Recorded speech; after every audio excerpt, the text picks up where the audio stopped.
Le feu et la poussière, parti Pinil s'appelait Noah. Un jeune Français ordinaire, né dans une petite ville où les jours se ressemblaient, les matins gris, les cafés tièdes, les mêmes trajets, tout semblait calme, mais à l'intérieur, Noah brûlait d'un vide. Ce n'était pas la colère ni la tristesse, non, c'était pire. Le sentiment de ne pas exister vraiment. Il regardait sa vie passer comme on regarde la pluie tomber derrière une vitre. Les autres semblaient avancer, rire, se trouver. Lui, il se perdait un peu plus chaque jour.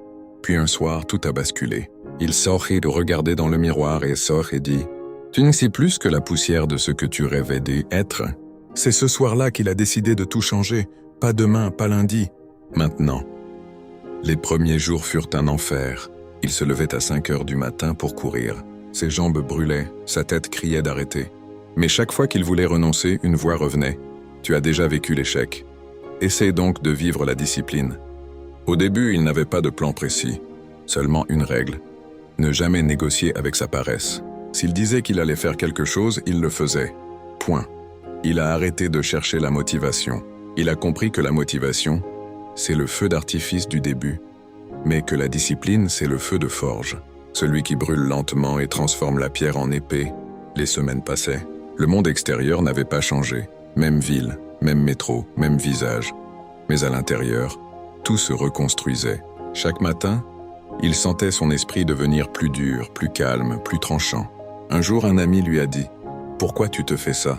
T'es fatigué, t'as l'air épuisé. » Et Noah a souri. « Parce que j'en ai marre d'être faible. » Ce n'était pas de la haine envers les autres, c'était un serment envers lui-même. Il voulait prouver que la douleur n'est pas une ennemie, mais une enseignante. Chaque goutte de sueur devenait une lettre d'un nouveau langage, celui de la constance. Mais la vie n'offre jamais un chemin droit. Un matin, il a perdu son travail. Un autre jour, il s'est disputé avec son père. Et il y a eu cette fille qu'il croyait aimer, qui est partie sans un mot. Tout ce qu'il construisait semblait s'effondrer d'un coup. Il avait envie de tout lâcher. Mais au moment le plus noir, il s'est souvenu.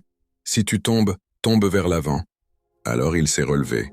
Pas d'un grand geste héroïque. Non, d'un geste simple, il s'est remis à courir. Cette course du lendemain a tout changé. Il ne cherchait plus à fuir sa douleur. Il la regardait en face. Il l'acceptait. Et c'est là qu'il a compris. La vraie force, c'est d'avancer pendant que tout brûle.